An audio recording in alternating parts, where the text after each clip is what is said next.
la FRCA, le conseil départemental, le CIRAD, le Crédit Agricole vous présentent Terre d'ici.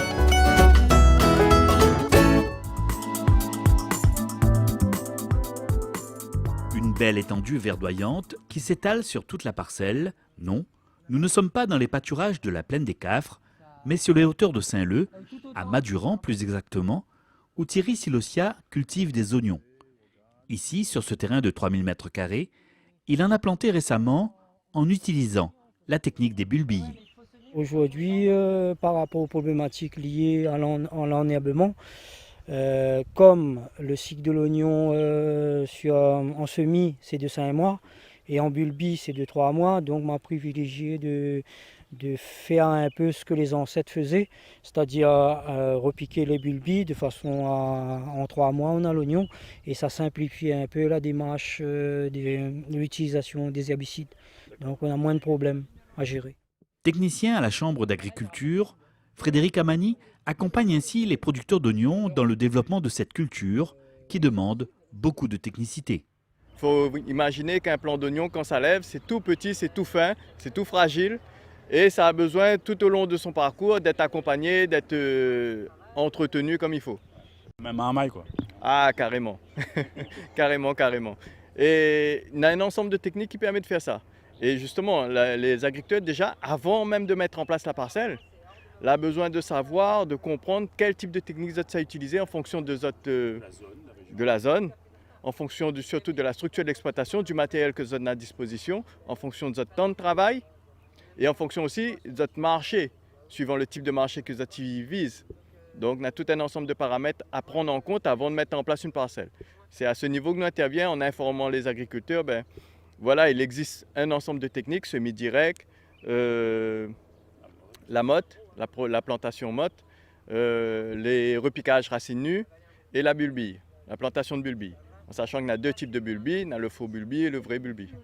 Certes, plus contraignante à mettre en œuvre, la technique de plantation des bulbilles d'oignons possède néanmoins certains avantages pour les producteurs. Quand on nous parle d'augmentation de la production, ici il y a un chrono à prendre parce que c'est une technique qui est peu utilisée aujourd'hui, c'était plus utilisé avant, et cette technique-là permet d'avoir de l'oignon dans le premier semestre, à la fin du premier semestre, mois de mai, juin, juillet. Alors que la saison globale de l'oignon, ça va être mois de septembre, mois d'octobre, et même au niveau marché, je dirais au niveau des marchés internationaux. Donc c'est un peu moins soumis à la concurrence, il y a un énorme créneau à prendre là. Afin de permettre aux planteurs de produire encore davantage des oignons pays de qualité, l'Armée Flore, organisme technique reconnu, vient d'éditer un guide pour une stratégie raisonnée de désherbage de l'oignon. Et aujourd'hui, on déploie ce document-là auprès des techniciens qui iront sur les parcelles des producteurs pour proposer cette fiche, proposer les techniques qu'on y a inscrites et permettre aux producteurs dans les années à venir de monter en puissance sur ces sujets-là, du désherbage de l'oignon, qui soit fait avec des produits phytosanitaires, mais également on accompagnera aussi avec peut-être des nouvelles fiches, des pratiques on va dire alternatives, donc des pratiques d'itinéraire technique classique, du binage, des préparation de parcelles, du faux semis, voilà, un ensemble de techniques alternatives au désherbage, on va dire chimique.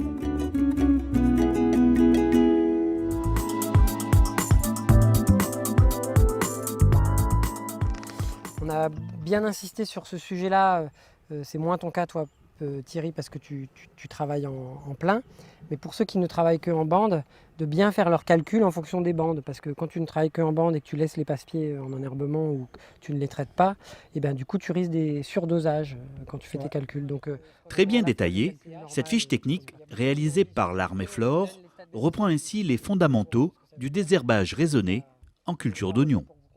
On a repris, donc c'est une convention internationale, c'est ce qu'on appelle les stades BBCH. Chaque stade BBCH, c'est un stade d'une plante. Pour toutes les plantes, il y a ça. Et il y a beaucoup de produits aujourd'hui qui donnent pas forcément le stade de feuilles, mais qui donnent stade BBCH 12. Donc on sait que BBCH 12, c'est 2 feuilles. Et ça permet aux producteurs de savoir qu'est-ce que ça veut dire BBCH. Voilà, c'est un pense-bête, on va dire. Et en fonction des stades, on peut ou non y appliquer une stratégie. C'est pas parce qu'on a écrit qu'à 2 feuilles il faut faire ça que si la parcelle elle est propre, il n'y a pas besoin de. Voilà, le producteur va peut-être avoir une autre façon d'envisager son désherbage ou de ne pas en faire, d'attendre. Il n'est pas obligé de faire tout ce qu'on a dit. Il peut en sauter une étape si c'est propre. C'est à lui de considérer l'état de sa culture. Aujourd'hui, par exemple, sur l'oignon pays, notre méthode de production a changé. On traite vraiment s'il faut. Les herbicides sont faits très tôt, donc il y a 5 mois pour qu'il n'y ait plus de résidus ou quoi que ce soit dedans. Donc logiquement, le consommateur a une sécurité. Agriculteur à la Saline, Maximilien Araille cultive lui aussi des oignons depuis maintenant une dizaine d'années. Et sa nouvelle plantation, qui vient tout juste de lever, fait l'objet de toutes ces attentions. Tout le temps, il y a des changements. Et on essaye de tous les années à améliorer. Là, comme cette année, je prévois d'attaquer les mauvaises herbes dès maintenant, dès le stade dès sorties du sol. Il veut que le nickel, quoi. Pour pas être finalement débordé, quoi. Voilà. Pour pas être débordé après, parce qu'après, il n'y a plus de désherbant, c'est à la main. Donc à la main, c'est très, très, très difficile. Oui, tu peux faire. Mais là, on voit quand même que le producteur a déjà appliqué des produits avant le semis. Et on voit bien que, bon après il faut un œil avisé, mais on voit bien quand même que les mauvaises herbes, elles sont pas en pleine santé. Voilà.